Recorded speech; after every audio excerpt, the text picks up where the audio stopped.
अस्सलाम वालेकुम गाइस, क्या हाल चाल है आप लोगों के? खैर खैरियत से हैं और अपना बहुत सारा ख्याल भी रख रहे होंगे और अपनी फैमिली के साथ एक बहुत अच्छा टाइम गुजार रहे होंगे। अभी काफ़ी दिनों बाद ब्लॉग पे आया हूँ। टाइम नहीं मिल रहा था इसलिए कंटिन्यू टाइम नहीं दे पा रहा मैं अपने यूट्यूब चैनल को। तो आज मैं ब्लॉग बना रहा हूँ। जो वीडियो को देखें, मैं पहले एक बात बताऊँ, वीडियो को एंड तक लाजमी देखिएगा। बेसिकली ये हमारी आवाम के लिए ही है और सऊदी गवर्नमेंट हमारे जो कवानीन हैं, जो हमारे इदारे हैं, उनको जगाने के लिए है। खैर वो जागेंगे तो नहीं, लेकिन मैं एक बात कह रहा हूँ आपको। बेसिकली एक सीन हुआ, कल की बात है मेरे साथ ही, मैं किसी और की बात नहीं कर रहा। मेरे साथ ही एक सीन हुआ जो मैं आपसे डिस्कस करना चाह रहा था।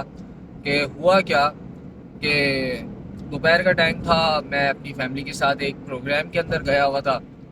वो बाड़ो सिटी से मेरे कस्टमर हैं, जिस कंपनी में मैं जॉब करता हूँ उसके, यानी कि वो कस्टमर हैं और बहुत अच्छे, यानी कि रिलेशंस बेस्ड। उनकी वाइफ का डिलीवरी केस था, वो बाड़ों से सखर आए हुए थे और उनकी वाइफ को इमरजेंसी में ब्लड की ज़रूरत पड़ी। तो उनकी कॉल आई उनकी कॉल आई तो मैंने कहा ठीक है, कोई मसला नहीं है, मैं अपना ब्लड दे देता हूँ आपको। लेकिन मैं भी एक प्रोग्राम के अंदर हूँ, मैं वहाँ से फ्री होता हूँ तो फिर मैं आपके पास आता हूँ। तो जब मैं प्रोग्राम से फ्री हुआ, मैंने अपने भाई को कॉल की और उनसे कहा कि यार आप बाइक लेके ज़रा इधर आ जाएं, सक्कर ब्लड हॉस्पिटल। तो यहाँ से बच्चों को लेके चले जाइएगा, बाइक मुझे दे दिएगा, मैं ब्लड दे के वहाँ से आ जाऊँगा।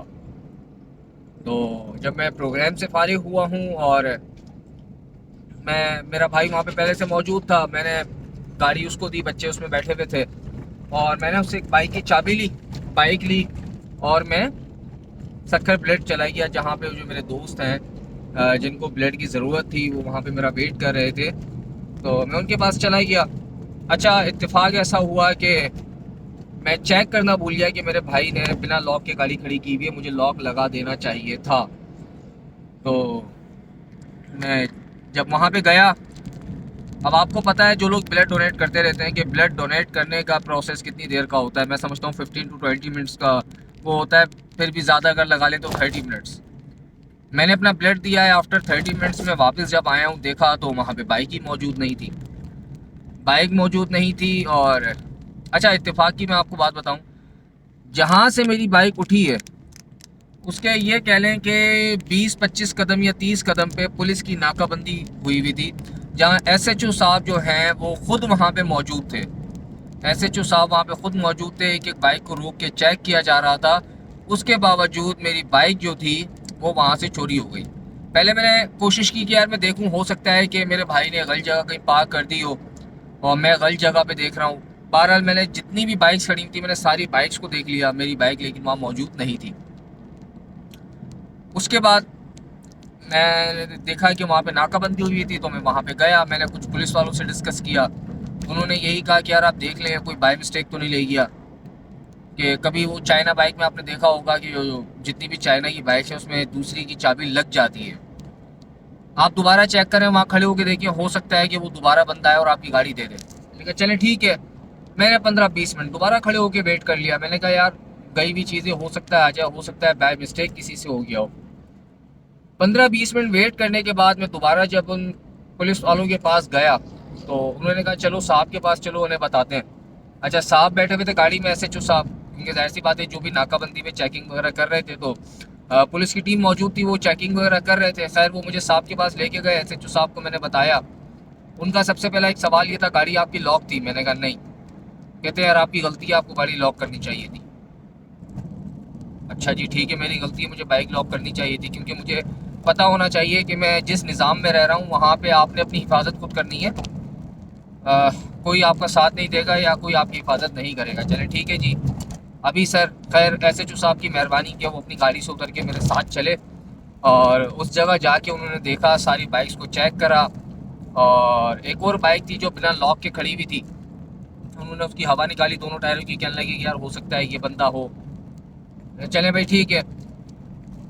उसके बाद एसएचओ साहब के जो अल्फाज थे वो बड़े हैरान कुन थे। उन्होंने यानी कि इस चीज़ को तो खैर चलो जी, पुलिस वालों ने तो नहीं उठाई है, ये बात तो मैं भी एक्सेप्ट करता हूँ कि भाई पुलिस वालों ने तो चोरी नहीं की बाइक, लेकिन बाइक जो चोरी हुई है उसके अगेंस्ट कुछ करने के उनका पहला अल्फाज मेरे से ये था कि यार आप कोई मदीने के अंदर तो रह नहीं रहे कि यहाँ पे आप बिना लॉक की गाड़ी खड़ी कर देंगे और आपकी गाड़ी महफूज रहेगी।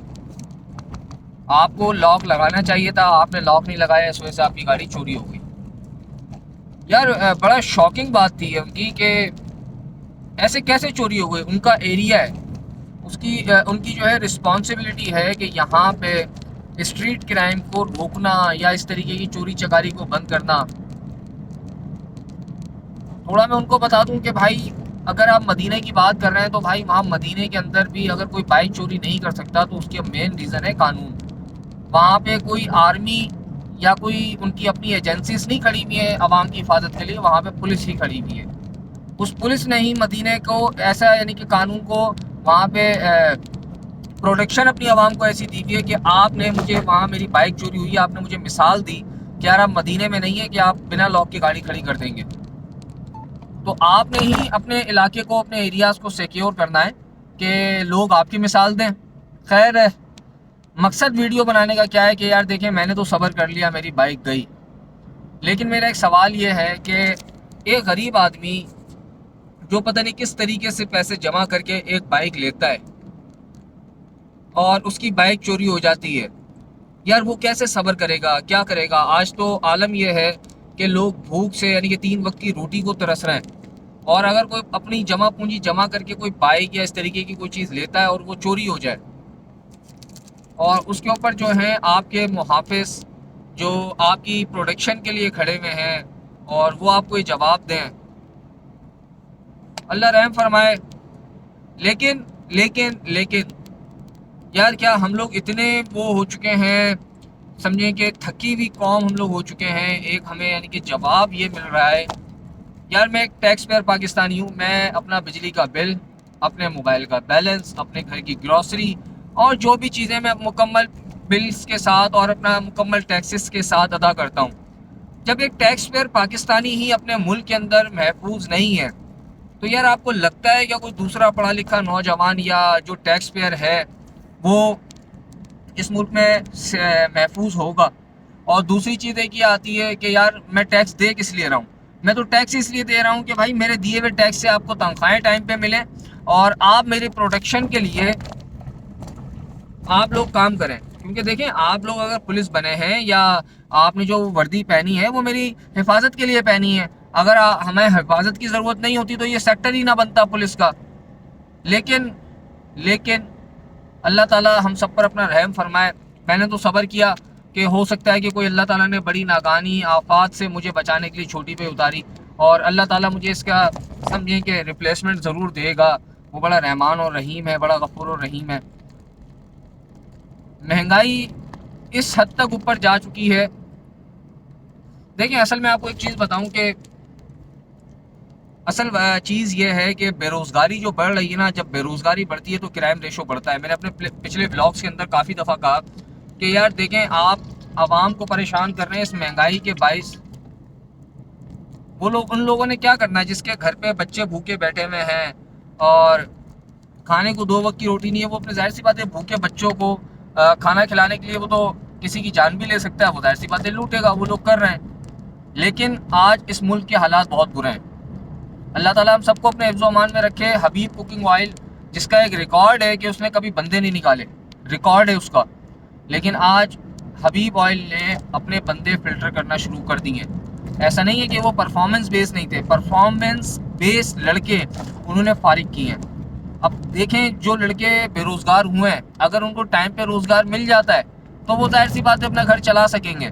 लेकिन जो एक जिसके ऊपर फैमिली डिपेंड करती है, इंडिपेंडेंट बंदा, और वो 2 महीने 3 महीने बेरोज़गार हो जाता है तो आपको क्या लगता है उसकी घर की जो एक वो साइकिल, एक सर्कल है, वो कैसे चलेगा। अल्लाह ताला हम सब पर रहम फरमाए।